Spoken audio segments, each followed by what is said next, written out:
Hey guys, Mr. Happy here, and in this video, I'm going to be giving you my thoughts and the overview on the most recent live letter. This is the one that took place on January 19th, and it's all information about patch 4.2. Before we get started, because it's going to be a long video, if it was awkward at the beginning of the video, it's because this is being uploaded directly from Twitch. That's why there's no background music, none of that stuff, and sometimes it gets weird with the uploads over there.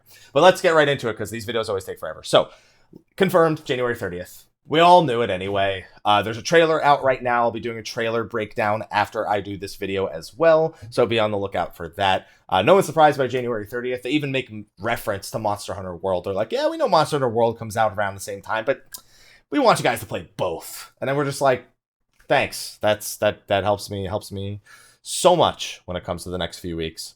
So going forward, so in the trailer, we got confirmation that the Sigmascape is indeed Final Fantasy VI bosses. The Phantom Train Chatternook looks like the Guardian from Final Fantasy VI, who can copy powers of some of the other bosses. It looks like we may even be encountering Atma Weapon, potentially, as a phase there. If not, Atma Weapon was in Fractal, but I'm leaving that up to deliberation. I need to take a look at the trailer again. And they ended the trailer with this beautiful gentleman right here and his face with his laugh in English, and in it sounds so good. But let's not get caught up on that. So again, January 30th, they talk about it real quick. This is just them going over the previous live letter, all the stuff. If you don't know about the previous live letter, go over the information about that.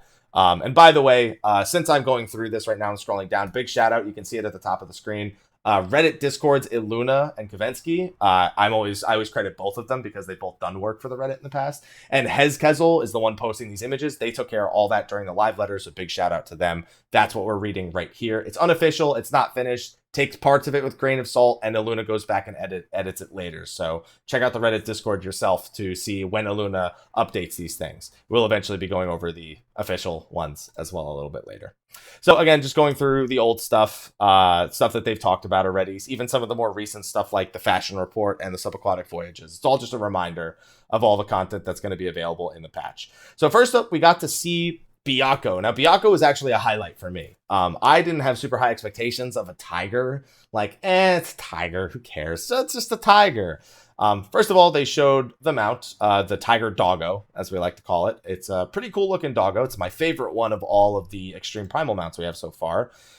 They also, by the way, previewed the Magitech Claw. I believe this is being added to the achievement point system that we had implemented in a previous patch. We were wondering what they would do with it. But they made mention that the achievement UI plus achievement renewal revamps plus additional achievements, like all things involving achievements and the achievement point system, are going to be seeing updates sometime after patch 4.2. So going forward, we have just them, queuing in. Select this picture before they change the screen. Probably not important, but whatever. Jade Stoa, name of where we go. Now, Byakko is actually like buff. Like, that's what Byakko's true form actually looks like. He's not just a tiger. He's a full-on demon tiger with like a Byakko arm plus a buff body and stuff like that. So we got buff Byakko, Swole Suzaku, Gains Genbu or Gainsbu, whatever you prefer, and then pick your favorite for Seiryu. Like, you could do the chat recommended Shredded, or I'm trying to think of the other ones. It was like Shredded, Stacked, like a bunch of other ones, but they're buff, and they're probably all going to be pretty buff. So Byakko, yeah, they didn't show much. They showed like what looked to be a big old tank buster. We couldn't really tell because he's the only one in there. But it looks really cool. And when you watch the trailer, there's so many awesome cinematic highlight moments. Steroid Seiryu is another one I'm being recommended. So, plenty of different options. There's going to be all sorts of stuff you don't like in here. And it's very, very cinematic from what we can see from the trailer. I was super impressed with what I saw from the trailer in terms of what looks to be a fun encounter. It will be harder than Susanoo and Lakshmi. They said they've adjusted this encounter because they feel the overall skill of the player base has increased, but they said that compared to Shinryu, it's probably not fair to compare. Some parts of Shinryu people think are really easy. Some people think certain parts are really hard. In general, though, probably easier than Shinryu, just harder than Lakshmi and Susanoo. Let's see. Moving on, battle system adjustments. Now, this is actually something I'd rather go into a little bit more detail in the official notes. So I'm actually going to swap over to the official notes for this one. They're cut off a little bit on the side, but we can still get, I guess, the general gist of it. So job adjustments, they named a bunch of jobs that weren't getting any adjustments. If you see your job on this list, well, sorry, or you're welcome. So tanks, paladins, damage output being decreased. They have lowered their DPS just a bit. Now, this actually almost looks like it was changed from what I just read on the official forums, because when I just read this from the official forums before, it specifically made note of Holy Spirit and Shield Swipe. I'm going to hit refresh real quick and see if this is just like an old link. So it looks like they removed that section of the official translation. Either that or it's somewhere else in here. But we all read it. It was in here. We pulled it up on the forums before. So the fact that it's no longer here is a little weird. So I'm just going to say that Holy Spirit, Shield Swipe were the things that were mentioned for potency that's going to be seeing a decrease. We'll see now that it was removed from the official translation if that actually ends up being fact or if it was something else entirely. Warrior and Dark Knight DPS, Warrior and Dark Knight will be increased. For Warrior, they're also doing a lot more changes. They mentioned this in the previous live letter. For example, they're going to lower the effect of Storm's Eye a little. However, they will be increasing the potency of other actions. What that's meant to do is take a bit of the pressure off of maintaining Storm's Eye's buff and just focus on making the damage come from the actual skills that you use. They've done this to other jobs in this expansion so far. I believe Dragoon would be the best example of a job that got a change similar to this. So keep that in mind. It's still going to want to maintain it, but it's not as punishing to not maintain it as it was before. Also, Inner Release and Berserk are going to be seeing some changes as well, but no details in particular about that. For Dark Knight, all they said is they've increased their usability in general. There's a lot of deliberation left up to that. There are certain abilities you could argue aren't as usable as they would like. Blackest Night could be one of them. Dark Passenger could be one of them. Dark Mind is also something that's only magic currently, so that's left up to deliberation. We can't really say much, but Dark Knight's DPS will go up. So that's at least the one definitive thing you can say from this official translation as well. For range DPS, the potency of Hypercharge is going to be decreased. Now, the unofficial translation says Hypercharge is being decreased, but potency of other skills will be increased. So it's a trade-off of raid damage for personal damage. That's not mentioned here, so wait for the full patch notes. I'm just going to take this with... I'm going to take everything with a grain of salt. For Black Mage, job a lot of people have been looking for updates on. Potency of Fire 4 is being increased. As if Black Mages didn't like their Fire 4s being juicy. Now they're extra thick. The proc duration for Thunder-type spells and Fire 3 will be extended. It seems they're being extended by 6 seconds each. So that was what the unofficial translation says. The idea behind that is that they want you to have these skills for if you need to move in the middle of an encounter. So that looks to be part of their, I guess, mobility enhancement that they were looking at, is making it so that procs are more mobility based and less use them because you have them based, which is fine. It's a little bit more like how Red Mage abuses procs to make movement, but as long I'll let the Black Mages comment on it. I'm not a Black Mage main. I probably shouldn't be trying to dissect it too much. The recast time for ethereal manipulation has been decreased. The unofficial translation said by 10 seconds. So that's something to consider. And the recast time for transpose has been decreased. Unofficial translation said it's going down to 8 seconds. So again, take that. Summoner, the potency of area of effect attacks has been decreased, but their single target damage remains the same. That's an interesting one. They do a lot of AoE damage. I was actually still kind of surprised about this. I just hadn't even thought about it. But we'll see how that ends up working out in the long run. Their AoE DPS is pretty high, but I know that with what happened to Bane earlier, people definitely don't want to hear about AoE being removed from Summoner as much as the other AoE attacks are good, but I'll let this one be. Ethereal manipulation, the official translation says to 10 seconds, by the way, not down by 10 seconds. So ethereal manipulation once every 10 seconds. That's probably your bigger mobility change. Let's be honest about that one. Okay, to 10 seconds. So melee DPS, Monk's the only melee DPS getting any adjustments. Samurai, sorry. Dragoon, damn you. Ninja, all untouched. So don't worry about them. Don't even think about them. Why not just anyway. So Wind Tackle will now apply Greased Lightning. So that leaves a little bit up for interpretation. Currently, what Wind Tackle does is when you're in Fists of Wind and you use Shoulder Tackle, you trigger Riddle of Wind, and it gives you a second tackle. I'd like to believe that that's being replaced with the Grease Lightning stack, or that you actually do get both tackles still, but you get a stack of Grease Lightning as well. There is, of course, room for interpretation that because both tackles are technically a wind tackle, that both of them could give you a stack. If that happens, it's a big deal. If it's just one stack, then it's really good for returning to bosses after you've used Dragon Kick and may make certain changes elsewhere. But for the most part, if it's one stack, it's much different than if it's two. Like if it's two, I'm going to lose my mind. It's going to be, I think it's going to be one. I'm working under the assumption it's going to be one. Brotherhood's effect will apply to the user as well. We're assuming that means both the chakra stance as well as the 5% damage, which would be really good. So you should be able to, they specifically say it'll be easier to open chakras now. So that's insane, because that means that not only are you getting it based on, it's not only getting it based on the crits when you're under Brotherhood, all your weapon skills are getting this chance to proc regardless of being a crit. So that could be insane. You just, I don't want to get too excited. Just calm down. The recast time for Mantra and Perfect Balance being decreased, those are both really big. If there's the other changes end up making Grease Lightning a little bit less of a, I guess, sought after, or less of something that you lose. Like if you just, even if you lose them, if they're able to be generated so quick, Perfect Balance then shifts into being less of a, hey, I had to tornado kick, lost my stacks kind of deal, or I died and need to get my stacks kind of deal. It becomes more of a burst combo thing, which it is already used for now if you're sure you're not going to die, or you're not going to use tornado kick. But it moves into that role a little bit more and gets used a little more frequently. Mantra, more healing, that's always good. Mantra had a lot of value in X-Death in particular, and I imagine for the next raid tier, it will hold a lot of value as well.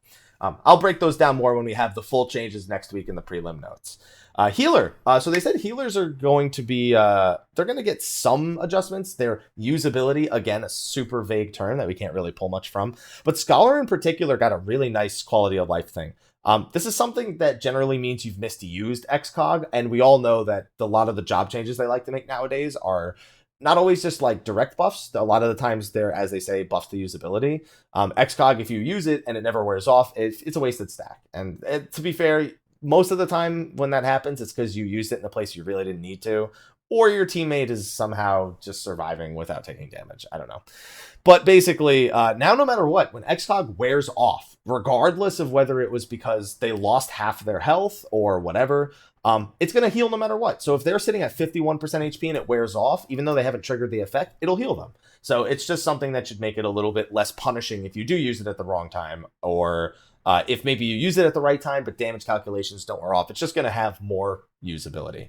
Roll actions is the big one. Diversion is going to be adjusted. According to the unofficial translations, it is being moved from 50% enmity reduction to 90% enmity reduction, and from a 15-second duration to a 30-second duration. No way your DPS pulls aggro now. Even if you are in DPS stance, no way if you use diversion are you pulling aggro. I refuse to accept it. I refuse to accept it. But we'll have to wait for 4.2 to get all the rest of that information. Let's head back to the unofficial translations. There are some other things mentioned here in unofficial translations. Dreadworm Trance cooldown being reduced. See, this is by 10, but I know... Oh, no. There's a different one. If I scroll down more, it has the proper ones, but we'll just stick in order for the time being. So going forward, elemental properties. Now, this was the first little bit of Eureka that we really got to look at and absorb. Elemental properties are being removed from the character window. The materia for them is being removed. If an item has it as a stat, it's being removed, such as like Shiva or Ramuh's weapons, I suppose. And they're all going to be shifted somewhere else, though. I'm probably thinking, why? Just get rid of it. It's a relic of 1.0. It's being shifted to Eureka. This is the first bit of new information we've gotten about Eureka in some time, and it's going to be called the Elemental System. With the Elemental System, as you progress through Eureka and you build your character up, remember that Eureka has a completely separate form of character progression than the rest of the game. With the Elemental System, you can invest in what elemental you want to be. People don't know if this is to change the way your weapon or your armor looks or the way that it functions. We don't know if it's a fancy word for like the way for example, adding stats to the old relic weapons were. We don't know if it's something that has to do with bosses. Maybe bosses have elemental properties, and investing time into building an elemental property before taking on a boss has some sort of benefit. It's a lot of information still missing, but it is one of the first new things that we've actually gotten in terms of information overall regarding Eureka. So it's something. it's something. That's all I can really say. That's all I can really say. We'll need more. We'll find out more on February 10th, which is the 4.25 live letter, and we'll have more information then. So Eureka, by the way, they did do a little bit more. Playable from 4 to 8 is what's recommended. You can technically do things solo, but it's kind of like Palace of the Dead, where it's not really recommended to do that. It's just something that is technically feasible, or if you wish to challenge yourself, I suppose, to some degree. They said that Eureka might have a level down system or a death penalty that is severe. However, they may scrap that idea before it comes out. But no matter what, you'll still have the general weakness penalty, some sort of penalty for dying inside of Eureka. They just don't know exactly how yet. So housing updates. This is something people have been going crazy over ever since Kugane was introduced. They are adding wards 13 to 18, each with a subdivision for all 4 housing areas: Kugane, Limsa, Ulda, and Gridania. I always forget the name of like mists and beds and all that stuff. So easier for me to say it that way. So those will be added 1 week after 4.2 is implemented. So the day of 4.2, don't worry, just your house is next week. The next bit of information is going to be good for some people and not good for some people. So let's just start talking about it. How do you purchase a house? So they said they were going to make changes to this, and we were under the impression that free companies might get a little bit of bias based on some recent comments made by Yoshida. We now have hard confirmation that free companies will be getting first dibs. There's even going to be a special website explaining how all this stuff works. So what's going to happen is at first, and I think it's this tab that has it. Nope. Yes. So only free companies will be able to purchase a house at first. Free companies that do not currently own one, free companies with at least 4 members will have first dibs on these new houses. Individuals will be restricted from purchasing plots for personal use for a limited time.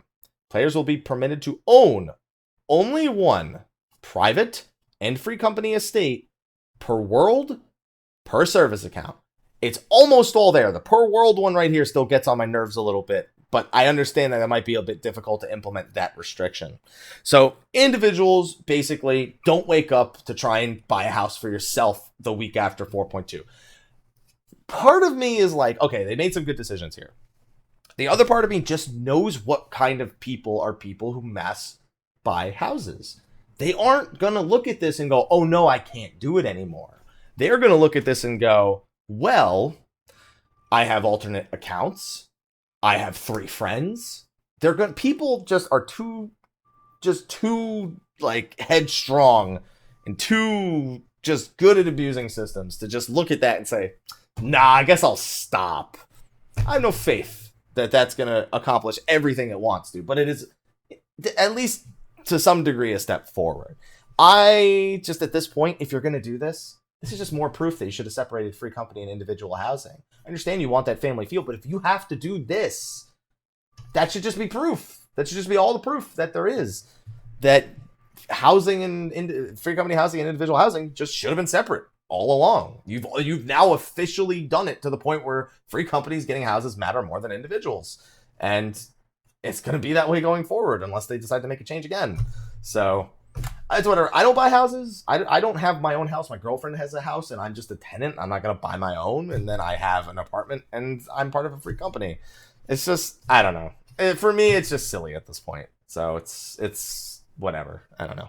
So also on top of that, in case you're wondering, like, what if you already qualify for the system? I believe that you're grandfathered in to still keep whatever you have. I don't think there's any mention on the official one of anything. Players will be permitted to own. Further details will be announced. Owning a room in an apartment won't be considered as owning an estate. So yes, on top of those things, you can also own an apartment. New plots added in the future will apply same measures. You'll still be able to relocate. Individuals, by the way, you can still relocate. So if you already own a personal house, you could still use these new wards as a potential opportunity to relocate. That is a good piece of information if you currently have a house, but you wanted to go to Kugane. So it still might be worth it for you there. But we'll see how it actually ends up working out. I don't think there's any official mention. Can you relocate if you already own several company estates? Relocating and purchasing are processed differently, so you're able to relocate. If you already own a estate, would I be restricted for from purchasing one in a different world. They're not by data center, they're per world. Characters on other worlds can purchase. So yeah, it's not answered properly here about grandfathering in people that already are past those restrictions. It would be nice if they were, but I guess the idea is to stop it going forward and add new houses for those people. It's just, you're never going to get something that stops everything entirely, it seems, at the very least. But at least it's a step. They also made mention that it doesn't matter if you're a free company master or not. Once you enter a free company, you're bounded with that rule. That's what's weird to me. I'm guessing what that means is, let's say you have a character that's in a free company that has a house, and you're in another character in a free company that owns a house. I don't think they're going to make it so you can't use the second character's free company house. I think all that's meaning is that if you are in a free company that owns a house and you make an alt to then try to make a free company to buy a house, it might screw you there. That's pretty much the one thing that's the one thing it's trying to screw. It's not, I don't think it's going to screw if you have 8 characters and 8 different free companies and you don't own any of them. I don't think it's going to screw with you with that. It's literally just there so that one character you can't use to make a free company to go buy a house. You're in a free company on one character. That's the free, at the very least, you're committed to that free company at the very least. So obviously, and it's just, I know people could abuse it. There's still abuse cases that are possible. They're just way more frustrating and way less. People just should probably be way less encouraged to doing that. Now, keep in mind, again, all this stuff is for purchasing, not for relocating. Individuals can still relocate. There's also a new rule where when you actually relinquish a house, it can't be purchased for some time. So when somebody is like selling in, for example, a party finder selling a house, and the way that house sales tend to work, which is not supposed to be allowed, by the way, is that somebody has the property, the person pays them a premium for them to relinquish the land, then that person purchases the land. So on top of that, they're paying for whatever the cost of purchasing the land is. With this, if you are doing that, it will no longer work because the house is going to be unpurchasable for a period of time. So it means anyone else could swoop up as soon as it's available and grab it because people are always scoping that stuff out. Now, keep in mind, again, this is only for purchasing houses. If somebody does that and you're relocating, it's okay. Basically meaning somebody could still hold the property, but only sell it for relocation, which is still the abuse case here. Somebody who already owns a house in Lavender Beds might want to purchase one in Kugane, but there's no houses left. So what they do is they find someone who's selling for relocation and they can relocate. There's no limitation on that. So there is still that abuse case, and that's a bit of a problem, but it's still somewhat improved over the way it was before, at the very least. And that was the end of the first half of the live letter. The second half, a lot of stuff that I don't really have much to say about, thankfully. Now, these were the job adjustments, like the full-on translations of the job adjustments. Diversion, Warrior and Dark Knight having a slight DPS increase, Paladin DPS nerf. I think these came from the official forums, where they only mention the 1% nerf, and they're not getting raise and stuff like that. But this is basically the Japanese to English translation of what I read to you from the English side of the servers. So then they preview the Sigmascape, which was officially confirmed to be based off of Final Fantasy VI. This is the one big thing from the second half that I saw, and I was like, ooh. The Phantom Train is the first boss. Looks to be a pretty interesting encounter. You'll start on a car and it'll, I guess, ram you from behind, giggity, and then you'll start the encounter. It looks like you get thrown inside of the carts from time to time, like in the actual train, but you'll have to watch the trailer to see what I mean by that. Also, see these rails that are in normal mode? They won't be there in Savage, so yes, you can fall off of the train. Have fun with that, by the way. You can see another image of it right here. And stuff like that. What's it called? And then you have Chatternook, which is another Final Fantasy VI boss. It's a painting boss. You have a duty action, which is called Chocobo Brush Black. He's the only one who has it. I don't know. I'm sure that it's the only action and there's not different colors, because some people might struggle with a mechanic that has to do with different colors. You know, maybe there might be some people that aren't great with dealing with color-based mechanics that play this video game. Maybe I could think of a few. And so, yeah, but it's also in like an octagon-looking arena because of the paintings in the four corners of the arena. So it looks like a really interesting concept for a boss, but we need to actually see. Also, what the heck is that? I think it's just, these are like drawings of the bosses, I think, on the ground. I think that's I can't tell who it is on the left, but that's I think is that Typhon on the left, and who's that? I can barely make them out, but it looks like there's bosses drawn on the ground as well. So yeah, that's gonna be frightening. Oh, maybe I can get a better angle of it from this. Yeah, that's definitely Typhon. 100% Typhon on the ground right there, or Chupon, whichever you prefer. I still can't tell what that one is though. At the very least, special command Chocobo Brush Black. I'd imagine almost like if she uses a certain skill and it lands on one of those like cards around the arena, it'll summon like an ad, or it'll use an ability. Like for example, if it hits the Typhon one, for example, Typhon pops up and does like, Funga of some kind. And then if it hits a different one, it does a different skill, I guess, etc., etc. So going on to that, it looks like the third boss is the Guardian based on the trailer. So there's two Final Fantasy VI bosses in the trailer. It looks like the Guardian and Atma Weapon. I'd have to imagine that the Atma Weapon part was part of Sigmascape, not part of the Fractal Continuum hard mode, even though the area kind of looks like Fractal Continuum, and that the Guardian is known for copying boss abilities. One of the enemies he can copy him from, I believe, is Atma Weapon. So Ultros, Typhon pop up, or Air Force. I'm sorry, the Air Force enemy pops up. But at the same time, with the Warring Triad being in Fractal Continuum, also there being 4 AoE circles, it was weird. It was too many Final Fantasy VI bosses in the trailer and no direction for the trailer whatsoever. There was like fire on the ground on the side, and it looked very elegant, and we already know that the Warring Triad and their power is like core to part of the issue in the Fractal Continuum hard mode. Considering he's a protector of the Triad, it's too bad it makes sense in both of them. We may see Atma Weapon's abilities in the raid just because of the Guardian's history. But just looking at how many AoE circles there was just that there were also AoEs on the ground. I could barely see players. I'll have to go and dissect it later, but looks like the Guardian is the boss for 07. And then 08.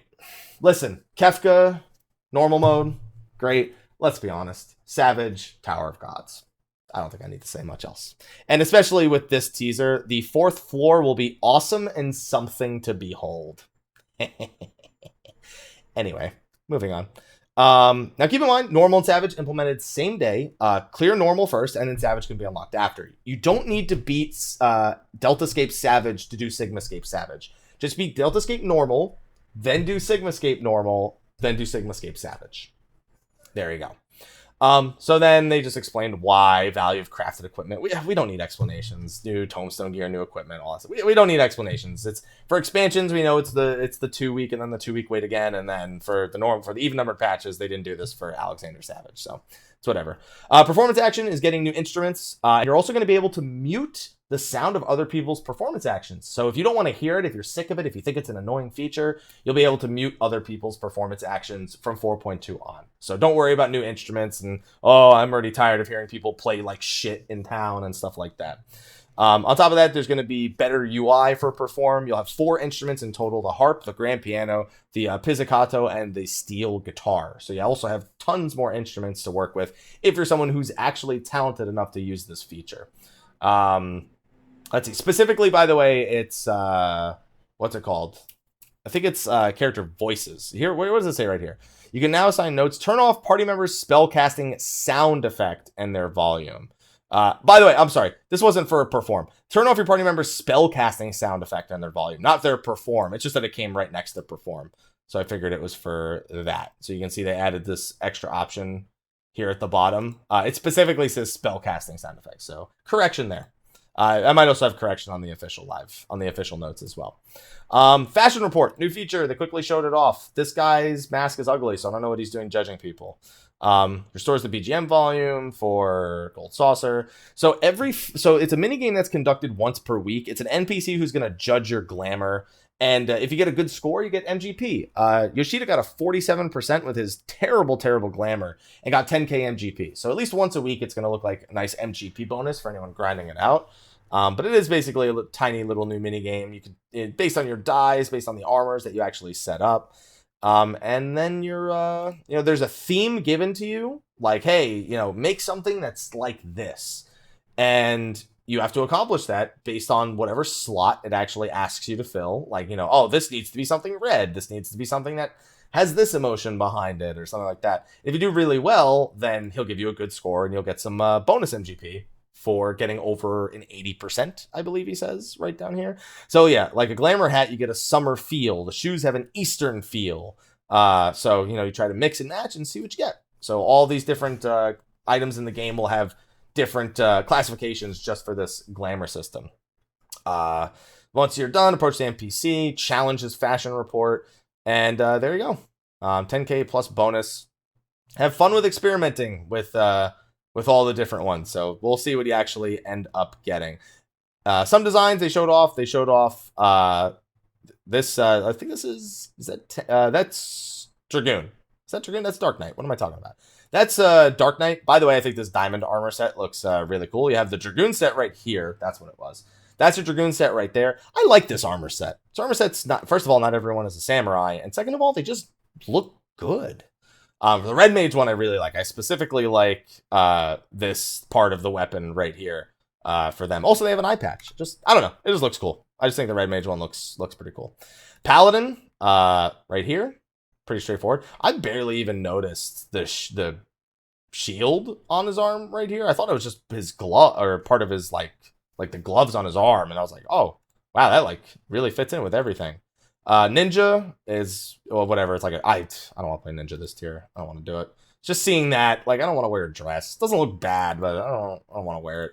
And then what kind of weapon is that? White mage? Black mage caster. Okay, so this is, and then this is the caster gear.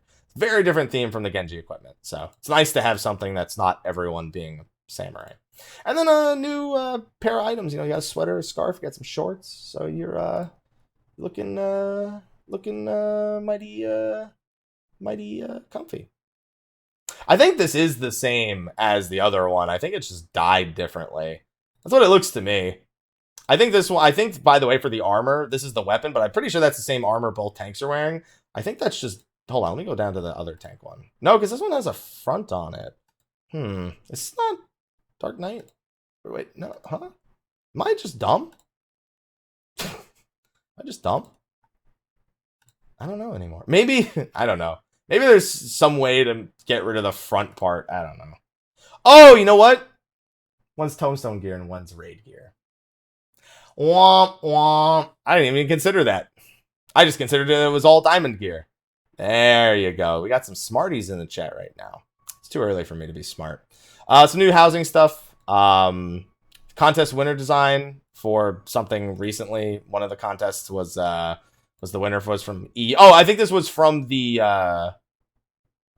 no, contest winner design. Was it this? Was this the contest winner design? Oh, it is. I think so. Yeah. So it was a housing. I don't even remember this this contest, but it's gonna be implemented in game. It's gonna be basically an outside like brush, so you can make like a maze outside, or you could choose to spell Final Fantasy 14. There you go.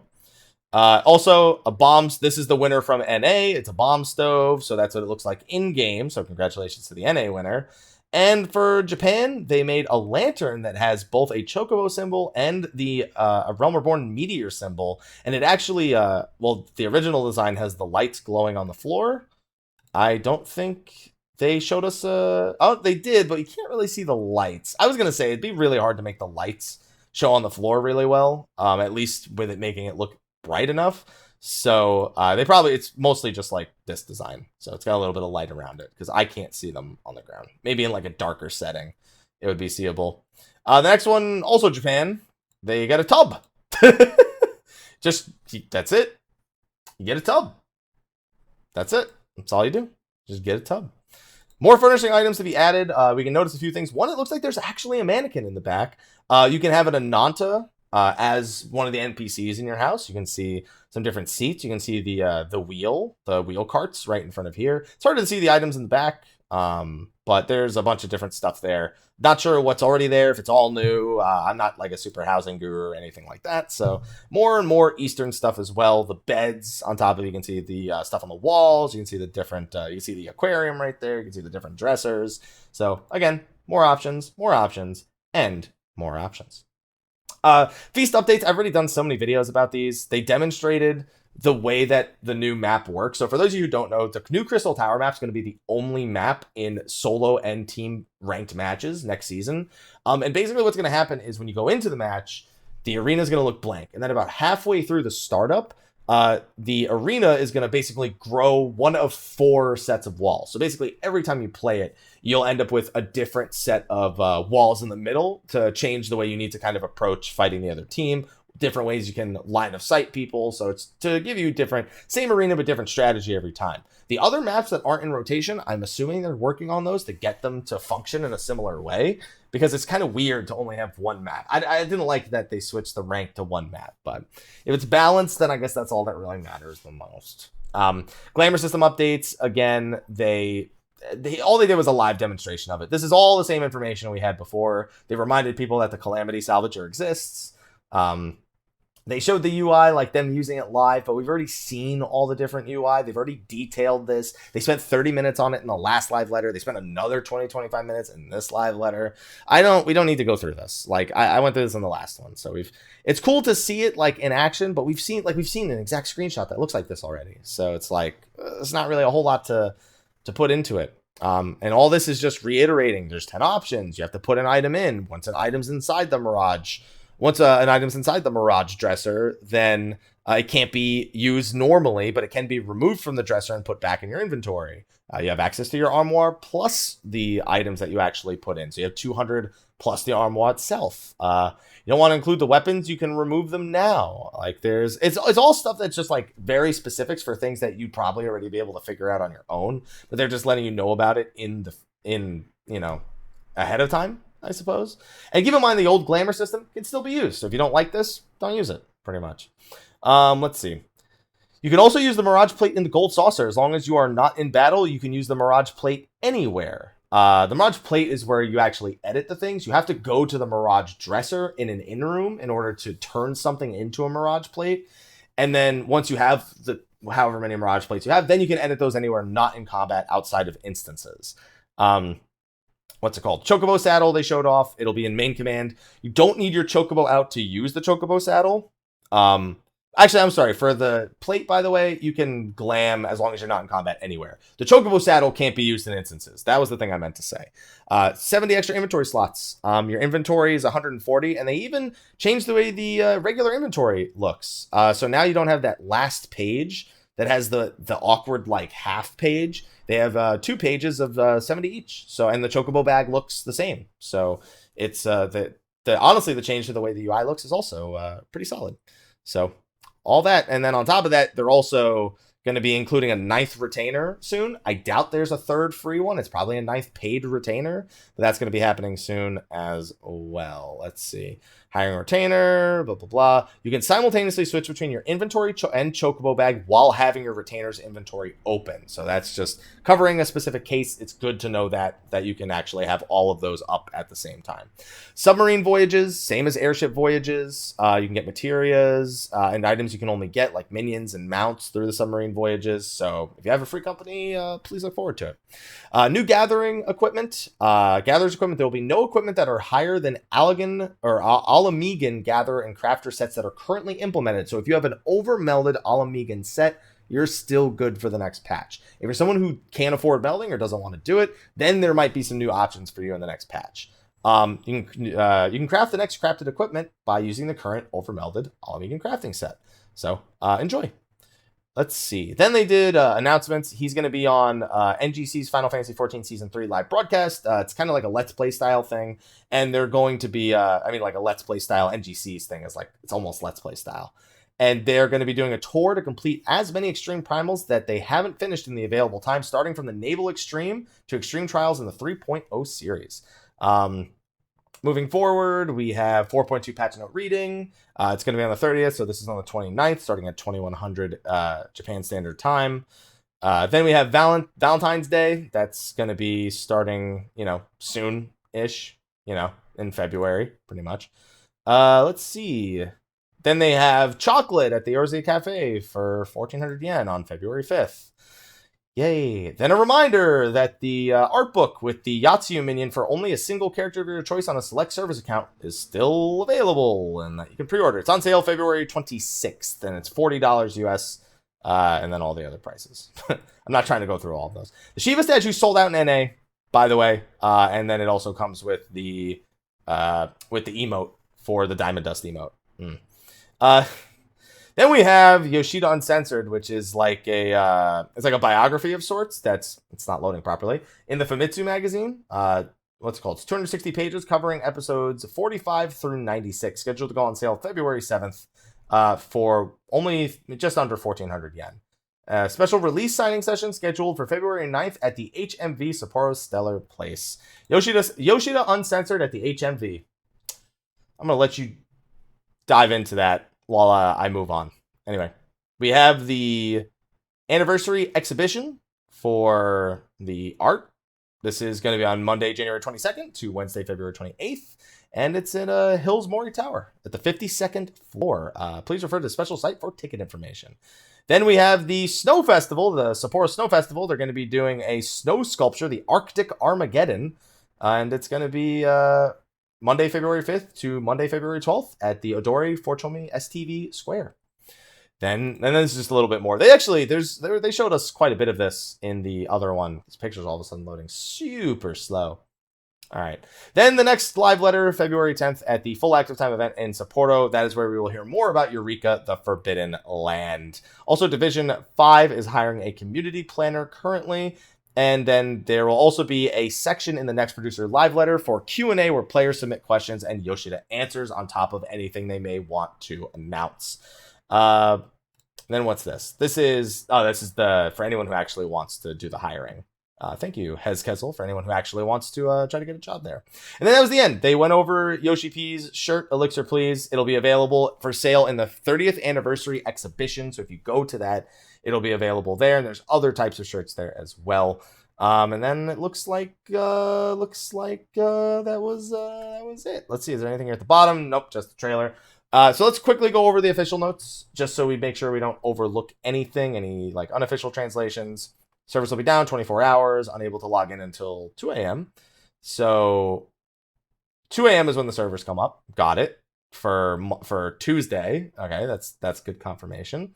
Weapon for Jade Stoa. I mean, it's an extreme primal. We all know that that's what happens. It'll make going into Sigmascape Savage a lot easier if you do it first. So may want to consider that. And here's hard confirmation. The Deathclaw mount obtained via achievement points for anyone who's wondering where that information was.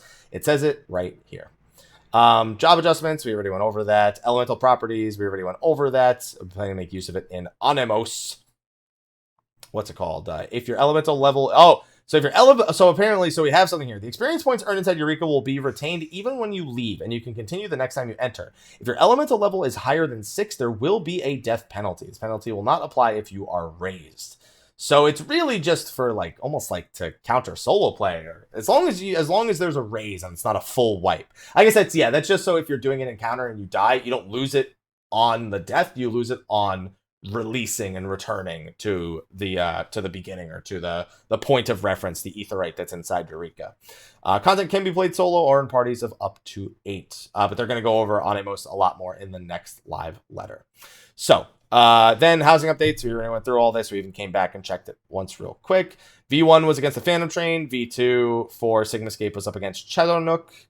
And then we have the Guardian for 07, and then we have Kefka for 08. For those looking to defeat it quickly, we'd like players to use new crafted battle gear. We believe the difficulty of the Savage mode is harder than Alt-Roit from Deltascape.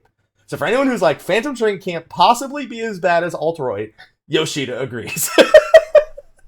For those that consider Savage mode as their main endgame content, we believe that they feel it's good to have Savage mode released with the patch. I'd like to continue players' feedback regarding this. Okay, well, that's good news to have. 4 Lords side story quests are tied in with the main scenario. Some parts will be separated. New Instance Dungeon Hell's Lid ties in with the story of the 4 Lords as well. I wonder if that means Hell's Lid is actually part of the four Lords side story quest, and that's where you'll have to unlock it, or if it's just that it has tie-ins. I think it's actually going to be part of their quest line altogether. Let's see here. Then they have the perform actions. You can apply specific key bindings for keyboard and gamepad. changes to the controls, improve the animations, introduce a system to perform players, and introduce a system to perform music with other players when in a party. Okay. That's from here on out, that's what they're working on, improving animations and group perform feature. The fashion report we went over, including how it works. The furnishing design contest, we went over the winners for that. Feast updates, there's nothing new here. Nothing that it looks like. Crystal Tower Training Ground. Preseason begins in 4.2. There's making some adjustments to PvP actions. Working on rules for the official tournament. Not an official tournament. The official tournament. I'm taking care of something real quick. There you go.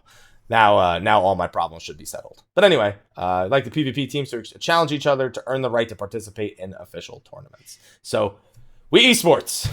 Confirmed. What's it called? Then Glamour updates. This is, again, we've seen that a million times. We don't need to talk about that anymore. Saddlebags. Quick Q&A. I'd like to see which items can be stored in the armoire, can be purchased from the Calamity Salvage Jar. On the item description by default, they're looking to actually make it so you can actually do that. That's actually pretty nice. That's a pretty good idea, and I like that question. That is not a Peaches question. Far from it, as a matter of fact. You can partake in subaquatic voyages. You haven't built, even if you haven't built any airships. Good, because it's a submarine, an airship. So, right? Okay. Rival Wings, there's going to be adjustments. The effects of claiming the center, mammoths, and the range of steam cannons. Ooh. Updates on Disciples of Hand and Land gear. We already went over that. And I'll hit refresh one more time to see if there's anything else. Doesn't look like there is. Maybe there might be something else Bayon's going to add. But for now, it looks like we've got everything. So, recording took a while. I need something to drink to cool my throat from all the yelling and all the excitement that we've had all morning. But let me know what you thought about the live letter. You're looking forward to the Jade Stoa to buff Byakko, or whatever other Byakko you want to go with. Come up with some sort of alliteration that is interesting. Do Final Fantasy XI style. These bosses are from Final Fantasy XI. We'll give them a Final Fantasy XI treatment of alliteration, or just the Final Fantasy treatment of alliteration, because they do it anyway. Be sure to like, favorite, subscribe, and share. And I'll be going over certain parts of this and the possibilities of certain changes going forward once we have the official notes next week, especially the monk stuff. And I'm going to go do a trailer breakdown after I get something to drink. So thank you for watching. I'm sure to like, favorite, subscribe, and share. And sorry if the end of the video has some extra shit on the end, because again, Twitch editing, a little iffy. But anyway, thanks for watching. I'll see you guys in the next one. And until then, take care. All right.